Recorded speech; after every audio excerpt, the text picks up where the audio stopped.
कि उस मुल्क में लगता है अदालत नहीं होती, उस मुल्क में लगता है अदालत नहीं होती, जिस देश में इंसान की हिफाजत नहीं होती। हर शख्स पे, हर शख्स सर पर कफन बांध के निकले, हर शख्स सर पर कफन बांध कर निकले। हक के लिए लड़ना बगावत नहीं होती।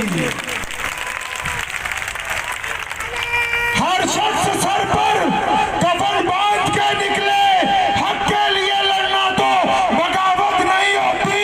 और मखलूक खुदा जब किसी मुश्किल में फंसी हो, सजदे में पड़े रहना इबादत नहीं होती। टीवी वालियां नूं, इंडिया टीवी वालियां नूं खास कर उन्होंने खबर चलाई कि पंजाब का शाही इमाम अपनी कौम नूं हुलारा दिंदा और वो कट के चलाई अगे, जिथे मोदी का नाम लिता, जिथे दिल्ली दे सकदिता। अज लखा लोग मौजूद ने, गोदी मीडिया किथे जी? अज एक मंत्री जी ने गोली मारन की गल की इलैक्शन च, उन्होंने एक शेर दे समर्पित करके अपनी गल शुरू करांगा कि वो गाली भी मुझे दे तो मैं सुनकर जब्त करता हूँ, वो गाली भी मुझे दे तो मैं सुन के जब्त करता हूँ। मेरे दुश्मन समझते हैं मुझे गुस्सा नहीं आता, मेरे घर के बड़े अक्सर मुझे ये दर्श देते हैं कि कुत्ता काट भी ले तो उसे काटा नहीं जाता। मैं कहना चाहना, जड़े गोली मारन की गल करते हैं, असी गले लाने की गल करते पे हैं, तुसी कहने पे हो कि सिटीजन अमेंडमेंट एक्ट लागू करांगे। लेकिन मैं तुहानू दसदा पंजाब के लोगों को कि सिटीजन अमेंडमेंट एक्ट है की। सिटीजन अमेंडमेंट एक्ट इदा समझ लो पंजाबी च कि बंदा राती सुता पे, उपरों सप लंघ गया, और रोंदा रोंदा पिओ को गया कि बाबू सप लंघ गया उपरों। वो कहता दसिया तो नहीं, रोंदा क्यों है? वो कहता दसन की गल नहीं, इन्हें राह बना लिया है। और जे अज मुसलमानों सिटीजन अमेंडमेंट एक्ट असी कढ़ना मंजूर कर लईए ते सब अगे जाके इस देश के दलितां नूं दसेगा, इस देश के किसानां नूं दसेगा, इस देश के बोतियां नूं, लंगतां नूं, ईसाइयां नूं, इस देश की हर उस गिनती नूं कटेगा जिहड़ा कि इन्हां गुंडियां दे खिलाफ ने। इसलिए असी मिल के इस सप नूं राह नहीं बनान देना है। NPR सुन लो, NPR की है? NPR कहते उस कानून नूं कि NRC ही NPR है। वो 70 साल बाद याद आ गया कि हरजीत सिंह दा प्यो कित्थे जम्मिया। 70 साल बाद पूछना कि अब्दुल रहमान दा बापू कौन सी, और 70 साल बाद पूछना कि रामलाल श्यामलाल कित्थों आए ने। वो ये गुंडियां ने एक स्कीम बनाई है कि NPR च पूछांगे और बिना तुहानू दसे तुहानू डी वोटर बनावांगे, डाउटफुल वोटर बनावांगे। और जब तुसी डी वोटर बन जाओगे, जिद्दन इलैक्शन होएगा, जड़ियां सीटां ते 4-4, 5-5 लाख तो हारदे आंदे उत्थे डी वोटर बना देने ने। जदों वोट बन जाऊगा वो कहणगे तू तां शक्की है, अपने बंदे जिता लईए ताकि मोदी तख्त तो उतर ना सके। इहदा नाम NPR है। पंजाब दे लोगों, पूरा भारत भावें साडे तो ज्यादा गिनती च, लेकिन पंजाब भारत का पुत है। असी भगत सिंह वांगू मोदी नूं दसना कि असी इस काले कानून के खिलाफ डट के खड़े हैं इंशाअल्लाह। और मैं कहना चाहना, जेड़े तुसी बैठे हो, शहीद आजम भगत सिंह जी के वंश बैठे ने इत्थे, प्रोफैसर साहब साडे कोल। ये धरती है जो अंग्रेज ने कहा कि मैं हिंदू पानी मुसलमान पानी रेलवे स्टेशनों से पिलावांगा, तो इस धरती को मौलाना हबीबुर रहमान लुधियानवी ने वो कड़े तुड़वा के किया सी कि असा इको पानी पीना है, तो अंग्रेज की साजिश को कामयाब नहीं होना। वो भाजपा वाले कई सानू कहते तुहाडी घर वापसी करानी है, वो कन खोल के सुन लो। इन्हां जट्टां नूं देखो, इन्हां मुसलमानां नूं, इन्हां हिंदुआं नूं, इन्हां दलितां नूं, इन्हां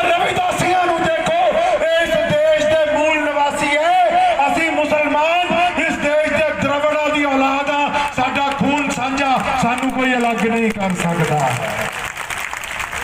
और तुसी की समझते हो और केड़ी घर वापसी और तुसी छुआ छूत दे नाते सानू घरों कढिया। मुहम्मद रसूलुल्लाह ने सानू गल वकड़ी पा के घर ले आया। हुण तुहानू असीं घर च चंगे नहीं लगदे पए। ते मैं कहना चाहना कि आज कि उस मुल्क में लगता है अदालत नहीं होती, उस मुल्क में लगता है अदालत नहीं होती, जिस देश में इंसान की हिफाजत नहीं होती।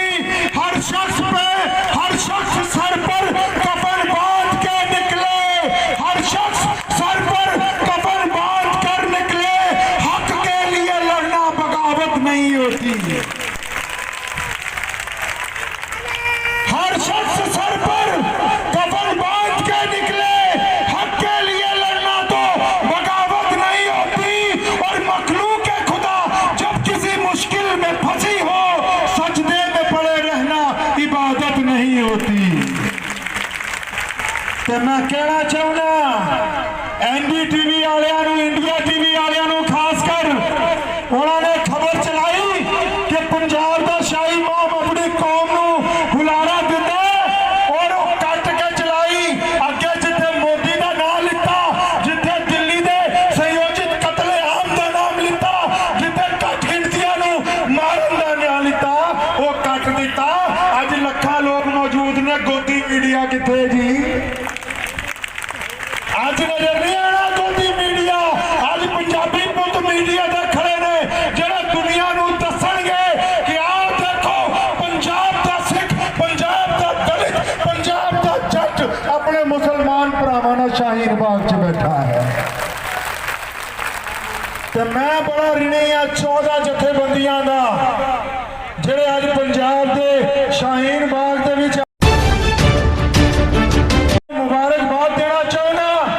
और तुसी यकीन रखो असीं तुहाडे पंजाबी भरा आ। झंडा सिंह जी और तुहाडे नाल जिन्ने भी 14 जथेबंदियां दे साथी ने, मैनूं सारियां दा नाम तां नहीं पता, लेकिन मुसलमान कौम वल्लों साडा तुहाडे नाल वादा है, जिथे आवाज मारोगे तुहाडे मोढे नाल मोढा ला के खड़ांगे।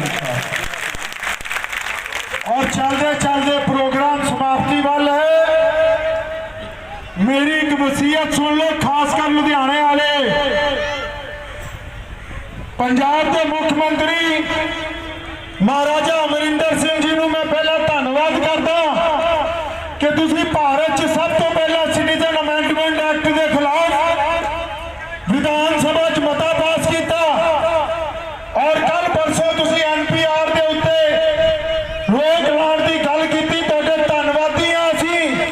लेकिन लुधियाने प्रशासन च जिहड़ा पुलिस का प्रशासन है वो भी सुन लो अज कन खोल के कि 2 SP रैंक के बंदे जिहड़े बार बार सानू धमकियां दिंदे कि शाहीन बाग बंद करा देंगे, आओ पहली गोली मेरे हिट च मारो, शाहीन बाग बंद नहीं होएगा।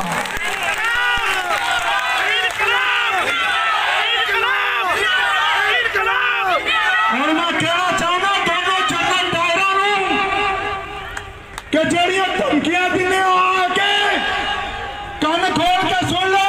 ਅਸੀਂ उस खानदान के पुत्तां ਜਿਹੜੇ सरदार भगत सिंह ਦਾ ਉਦੋਂ ਸਾਥ ਦਿੱਤਾ ਜਦੋਂ अंग्रेज ਜ਼ੁਲਮ ਕਰਦਾ ਸੀ। ਅਸੀਂ ਉਹ ਆ ਜਿਹੜਾ ਲਾਲਾ ਲਾਜਪਤ ਰਾਏ ਨੂੰ ਬਚਾਉਣ ਲਈ ਆਪਣੀ ਛਾਤੀ ਤੇ ਗੋਲੀਆਂ ਖਾਧੀਆਂ। ਅਸੀਂ ਕਿਸੇ ਜਰਨਲ ਡਾਇਰ ਤੋਂ ਡਰਨ ਵਾਲੇ नहीं ਆ जी।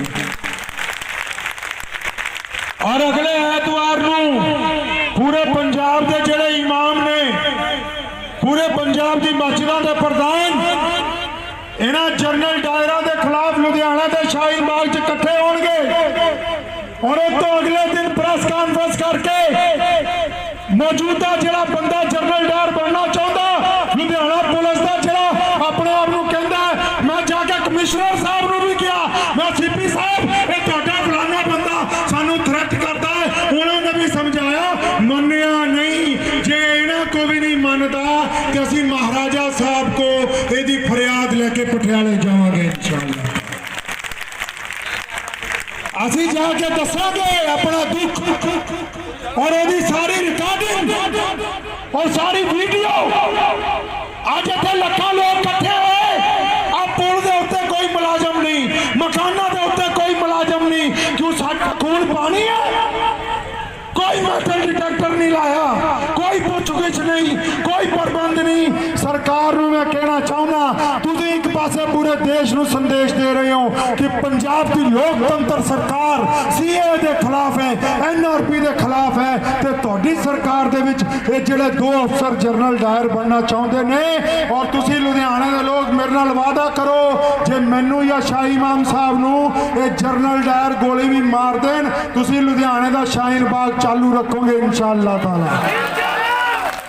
और असी सारे लोग और उन्होंने लोगों भी कहना जेड़े धर्म के नां ते कईयां नूं भड़कांदे है कि वो शाहीन बाग है लुधियाने का, जिथे गायत्री मंत्र पढ़िया गया पहला, फिर गुरुद्वारा दुख निवारण साहब तो आके अरदास की गई, फिर नॉर्थ चर्च ऑफ इंडिया के पादरी ने आके इत्थे आके प्रेयर कराई, फिर दुआ मांग के शुरू किया। ये कौमी एकता की मिसाल है, इनू कोई तोड़ नहीं सकता। तो मैं बड़ा ऋणी है 14 जथेबंदियों का, स्टेज सैकटरी साहब कह रहे टाइम हो गया, तो सब का बहुत बहुत ऋणी है। तुसीं अज लुधियाना शाहीन बाग आए हो, साडियां जिहड़ियां भाई बंदे दियां जथेबंदियां हक की आवाज़ ते अमन वेलफेयर सोसाइटी ते बाकी सारी